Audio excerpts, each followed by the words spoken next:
Alright, welcome back to Meteorology 101. We are continuing our study series on atmospheric physics. We are on Atmospheric Physics 2, Part 3, and in this video we're going to be covering the 1000 to 500 millibar thickness chart. So in the last video we did cover pretty much on this chart with the theoretical thermal wind, and we can see that we can get a lot out of this chart, so we're going to get a little bit deeper into detail on the chart itself and what features we can pick up and how to find them on the chart. So let's get started. So the 1000 to 500 millibar thickness chart analysis. The chart represents the average thermal structure of the bottom half of the atmosphere. Through the thermal wind law, which we discussed in the last video, it can be shown that advecting the 1000 to 500 millibar thickness lines with the surface isobars gives us a good approximation of the average temperature advection occurring in the bottom half of the atmosphere. So we talked about the thermal wind law, and that was a non-existent thermal wind that you can take the winds at two different layers, plot those out as a vector, and then come up with your thermal wind and magnitude, the strength and the direction of your thermal wind, and then use that on the thickness chart to determine what type of thermal advection you have and how strong that thermal advection is. So this covers the bottom half of the atmosphere because it's only 500 millibars. It's up to 18,289 feet. That's 500 millibars. So down to 1,000. How we get the thickness lines on this chart is they minus the 1,000 millibar height value from the 500 millibar height value at one location, and that is where the thickness line is plotted. So as you go through every weather station that sends up radiosondes, weather balloons through the United States, then this 1,000 millibar level and a 500 millibar level being the mandatory values, if you subtract that, the 1,000 millibar from the 500 millibar height at that station, then you have a value, and then you go across the United States, and then you have a thickness line that is plotted through the chart. So this is an example of the thickness chart. This is overlaid on a radar, so a little bit cluttered, a little bit harder to see, but we'll go over it real quick as far as what these lines mean. So on the surface, we have the solid lines, or the isobars, the surface pressure. The dashed lines are your thickness lines. That is the 500 millibar value minus the 1,000 millibar level value to get this thickness line. So that purple line, these can be different colors depending on who's teaching or what your weather station requires, but I usually go blue is cold, red is warm, and the purple is the 540 line or 5,400 meter line that represents my rain snow mixture line. So I always put that purple because red and blue make purple, makes it easier to see, and that gives you an idea right away where your rain is going to happen and your snow is going to happen on this chart. So there's other features we'll cover on the chart, but this is the example of that chart. Now you have the surface plots, like I said, the 500 millibar, the thickness lines, and then you have the surface pressure. So you can see all that overlaid on one chart, and this one's actually overlaid on radar.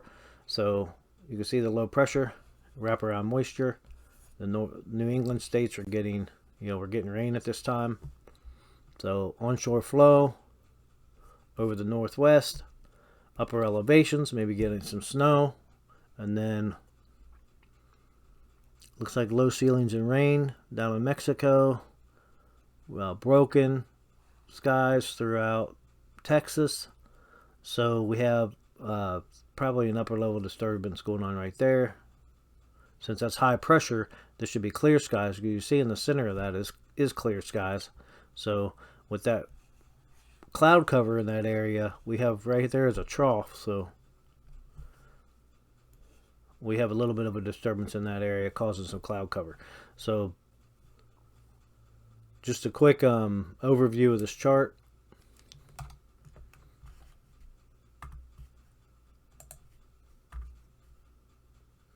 Okay, thickness. Thickness is the vertical distance between two constant pressure surfaces. The thickness of a column of air is proportional to the mean vertical temperature of the layer. The warmer the column, the greater the thickness. The colder the column, the smaller the thickness.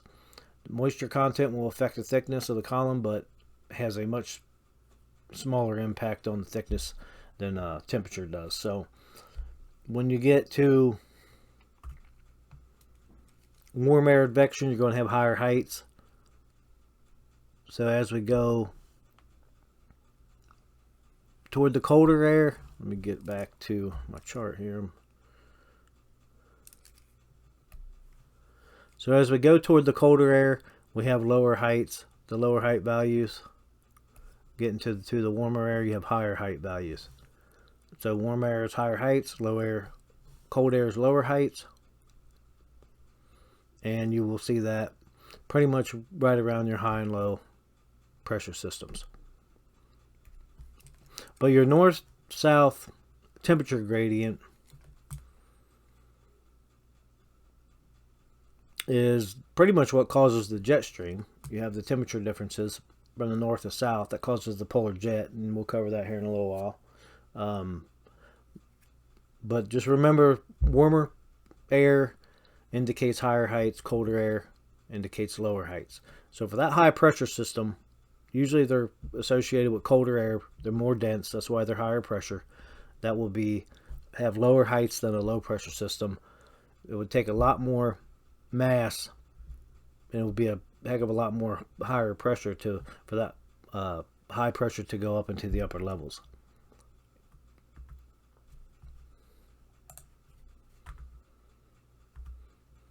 Okay, in the 1,500 millibar thickness chart, the solid lines are isobars. We just covered that. And are drawn every 4 millibars from the base of 1,000 millibars. So if we can see this thing, these isobars are labeled. Let me go back to the other chart. It's the same chart. I could just a little bit bigger, so maybe we could see this. There's 1,024. 1,024. Anything over 1,013 millibars is considered high pressure. 1,013 millibars are lower is considered low pressure. 1,013.2 millibars is actually standard atmosphere. Anything below that is low pressure. So here's the 1,000 right there. That's your standard. That's the starting point on this chart from 1,000 and 1,004, 1,008, 12, 16. So there's your every 4 millibars that we're talking about for plotting the isobars.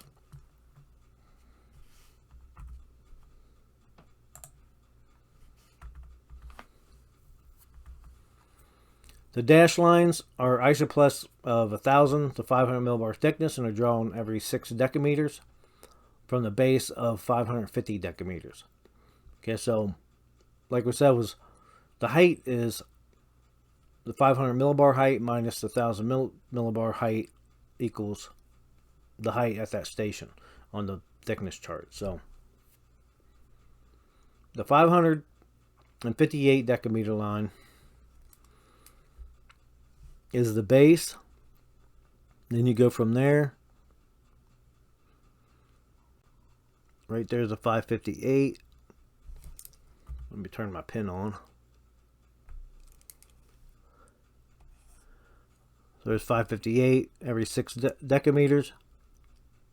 Looks like 558, yeah.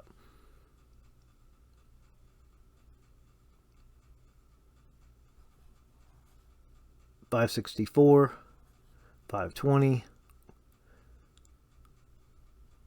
552, 546, and 540. Okay, so this is labeled in meters, but the you just take off the 0, and that's decameters. So the base at 558, and then goes as pretty much as low as it needs to go. So there, like I said, my main focus when I look at these charts is my 540 line. That's pretty much where I start. Now, that's not by the book. That's just a simple rain snow line. That's what that line is used for, and gives you the initial idea of where rain and snow is going to be.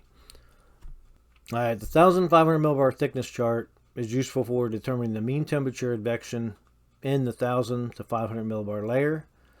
Because of a thermal wind relationship, the mean temperature advection in the 1,000 to 500 millibar layer can be estimated by advecting the 1,000 to 500 millibar thickness lines with the surface geostrophic wind. And we covered geostrophic wind in the last video. That's in part 2. And it's estimated from the surface isobars using Buys-Ballott's law. Now, before we get into Buys-Ballott's law, let's get back real quick.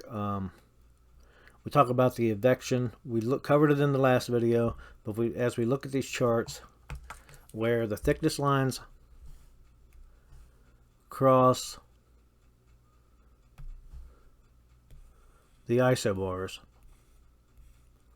There's the isobars, there's the thickness lines where they cross. Now we know our wind goes clockwise around the high. Wind is going in this direction from the northwest, and that is advecting these heights into the higher heights. So you can see that is a cold air advection in that area, because the lower heights represent cold air, higher heights represent warm air, and as we advect those lower heights and the higher heights, we can see that advection right there. So if we were to say that's the cold air, the leading edge of these thickness lines, see there's a pretty good looking thermal ridge right there, but we're going to kind of ignore that for a minute. But with this if there's a low pressure system up to the north, that cold front would actually come around right at the leading edge of those thickness lines, because your cold air advection is behind that front. It just gives you an initial idea of where that front is. Alright, so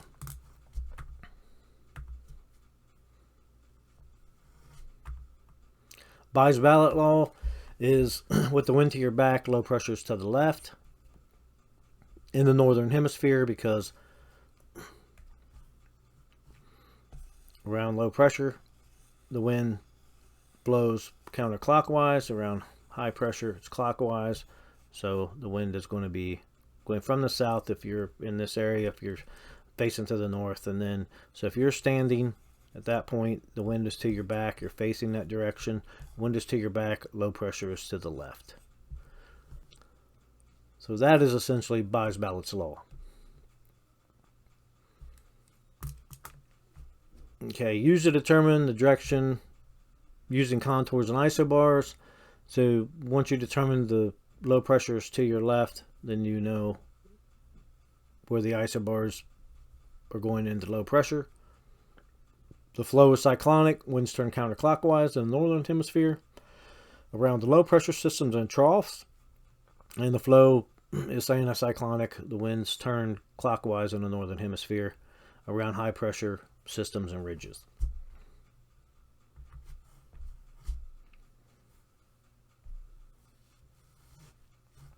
All right, warm air advection. Warm air advection in regions where the wind blows higher thickness values into a region occupied by lower values. So we just showed you on the last chart the opposite of this, the cold air advection, where the lower heights go into the higher heights. So we got our thickness lines being advected there, and then over here is the example of warm air advection, the higher heights being advected into lower heights. There is warm air advection on that side. Cold air advection over there, warm air advection over here. So focusing on warm air advection, it occurs in regions where the wind blows higher thickness values into a region occupied lower values. Cold air advection occurs in regions where winds blow lower thickness values into a region presently occupied by higher values. So we just covered that. And that is pretty much right there where we've been showing you on the chart all along. And neutral advection can occur in a number of ways when the wind is calm or has a very weak gradient. So very weak gradient right there. These lines, this chart just throws those up there. So we do have some gradient there. Not much advection going on though, because we don't have a whole lot of a thermal gradient happening for that wind to advect that. So weak thermal gradient right here is calm winds, so you know there's no advection going on there. No thickness gradient exists, thickness contours, and when the isobars are parallel to the thickness isoplus. So right there was what I was trying to get at. Right there, parallel to the surface pressure.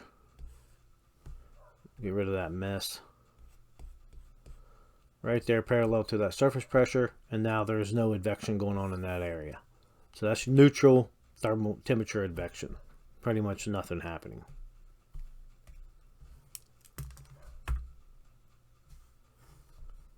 All right, strength of the advection. The strength of the advection can be determined by the area of the advection box. The smaller the advection box, the stronger the advection taking place in that area. And there are two advection boxes in the same area with different orientations of isoplus and isobars indicating two different strengths of advection. Now, the surface 1,500 millibar thickness chart can be used to estimate the position of rain and snow line. We talked about that. That is the 540 line. It's 540 decameters, 5,400 meters. So in regions where the thickness is greater than 540 decameters, precipitation is generally liquid. In regions where the thickness is lower than 540 decameters, precipitation is generally frozen. So it's just the thickness of the atmosphere that kind of indicates where your freezing level is. You have a low freezing level that if it snows through that level, the freezing level is too low, and the heights are too low for that to become liquid precipitation again, for it to melt. So it stays snow, and that's a pretty good general idea. Anything north of that area, that 540 line is going to be snow. Anything along that line is going to be a mixture. Anything south of it is going to be rain. And that is a general rule, and it does work very, very well. All right, the polar front jet. The polar front jet can be located using the 1,500 millibar thickness chart. Polar front jet is caused by the horizontal temperature contrast throughout the atmosphere. So we talked about that, the north-south temperature gradient. Where that transition is between the cold air in the north and the warm air in the south, that is where your thickness packing is going to be between your temperature, and that transition is where the location of the jet stream is. So these are a pretty good indication of where that jet is, just based on the thickness lines. The thermal wind relationship shows the regions of strong thermal advection cause strong winds at upper levels. The polar front jet is located over or centered on the tightest thickness packing. And we did cover that, where the strongest thickness packing was. And then we'll get that in just a second. So here's the polar front jet. If we were just looking at a thickness chart and we wanted to find the jet just for an initial, idea where it is, then we would follow the thickness lines and then start seeing where they are the tightest. Pretty tight right there.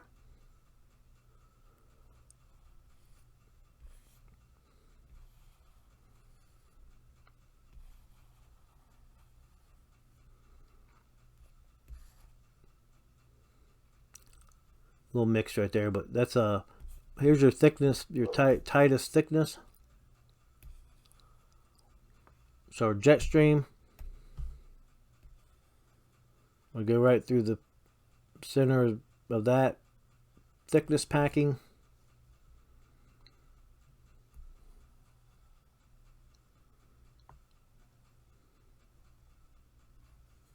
Okay, so that is pretty much where our jet stream is going to be. So now we can see we have a trough,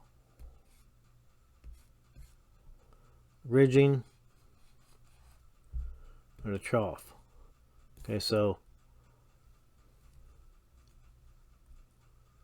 now you can see the ceilings there, blue, the black. We have lower ceilings ahead of that trough. Let's get rid of that stuff so we can see. And if you look at where the ridge is, this is a highly modified high pressure system broken off. This is going to become a stationary front through there. Separate these two highs. That's just a plateau high. High pressure in the south. Thermal ridging. So we have a pretty strong occluded front up there. And then some cold air advection right through here. And then the warm air advection here. So we do have our complete system with a triple point. Our jet stream, the system has jet support. Now what you got to watch out for when you get this far south, instead of calling that a long wave trough, you may just have a break right here, depending on where the jet maxes are. So this is where this just gives you an idea, and you got to go into the upper levels and actually see what your wind speeds are, because you could always have that subtropical jet coming up and converging with the polar front too. So if we had low pressure here, another front, that would be a front would kind of, with that thermal ridging, that might even be occluded, and then cold front on the leading edge of that packing, and then maybe a post-frontal trough. That's just an idea of what you can get off the thickness chart. But right now we're focused on the polar front jet. So we have that jet. The low pressure systems have the jet support. So that indicates how intense these low pressure systems are. And here is the upper level chart, 300 millibar. That's approximately 30,000 feet. So our jet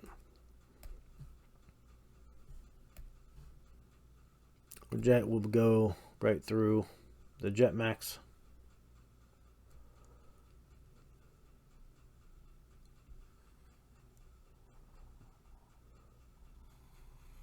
Does look like that comes all the way that far south, which is typical in the winter months. So we can actually shoot that up higher, come back to that jet max, and then through this one. And then we have a max of looks like maybe 115, 120 knots right there. We're getting to some purple here, but we don't really have the values over the ocean. This system is just extrapolating that data. Closed low to the north. That's the one with that occluded low and the frontal system that we said has the jet support. So you got to put that jet stream almost just over that triple point. So if you were to bring, this is an upper level chart, so your values are going to be off, but just looking at this, if you bring your triple point, it's going to go into that jet max. Your jet stream is going to cross that triple point, and then the cold front's going to go back. Now obviously we don't have the cold front this high up. That high pressure system is not that steep of a slope. It will never go to 30,000 feet. You'll see an upper front on the 850 millibar, maybe the 700, even maybe the 500. Not really. 18,000 feet, probably not. So max you'll see that is about 700, about 10,000 feet, depending on how strong that high pressure system and how big that cold air mass is, how much it bubbles up 3D, into the atmosphere, and then gives you that slope. So just other things to look at when you're looking at these charts. Like I said, here's the polar front jet. So we're placing pretty good on the thickness chart compared to the upper level chart.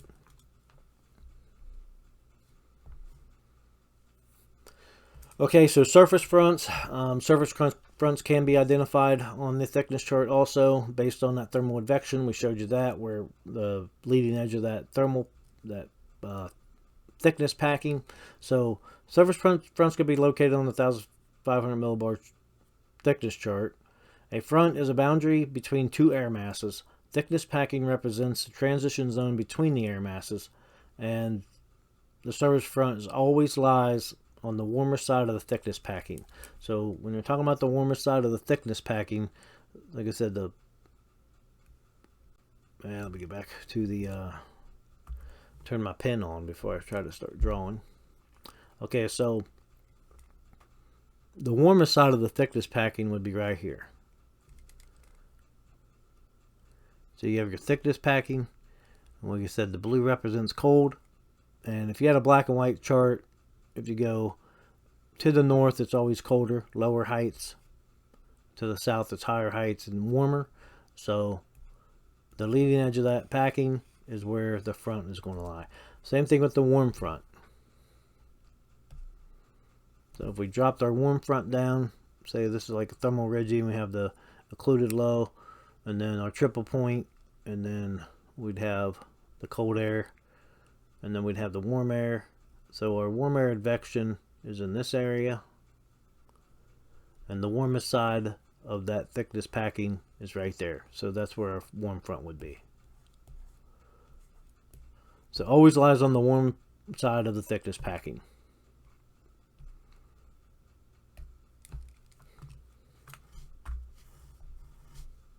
Okay, the warm front.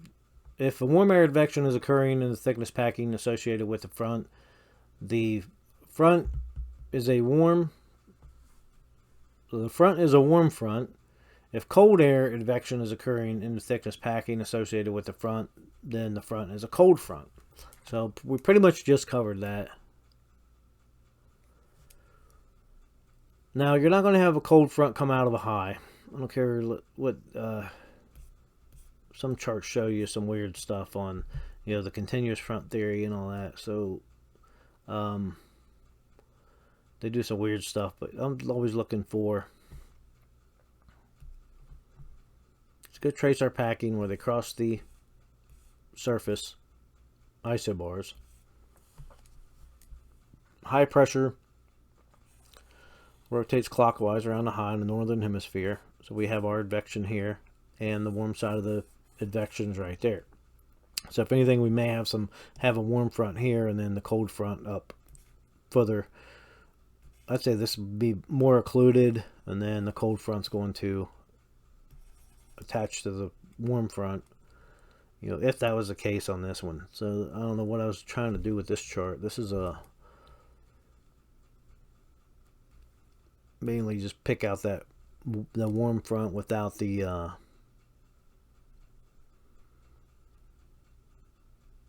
without that low. Let's see, we got, I don't like using the wrong colors here, but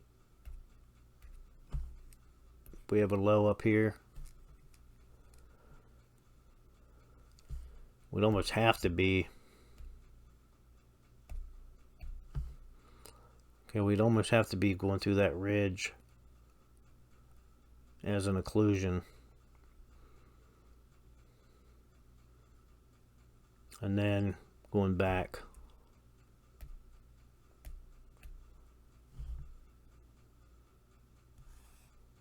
Going back along the edge of that thickness packing for the cold air advection. But I'm not even seeing any cold air advection there. I think I just use this chart for to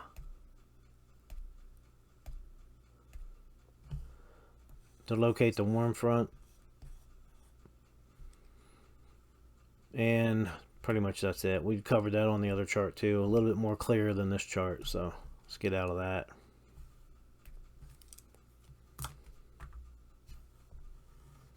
And the cold front. So I went ahead and placed the computer cold fronts on this chart. Cold air advection is occurring in the thickness packing associated with the front. The front is a cold front. So we can see, we'll probably correct this a little bit because this is a computer that put this on. So out of the low, dropping down ahead of that thickness packing and staying on the warm side of that thickness packing. So we have cold air advection pretty much all through here. Then you get into that high pressure, so that is the cold air that's behind that front is the high pressure system. Occluded fronts, we just discussed that, and the occlusions are located in or near the thermal ridge associated with the low pressure system. So we had that low pressure system to the north, and then we have the thermal ridge, so the occlusion would pretty much lay right into the thermal ridge.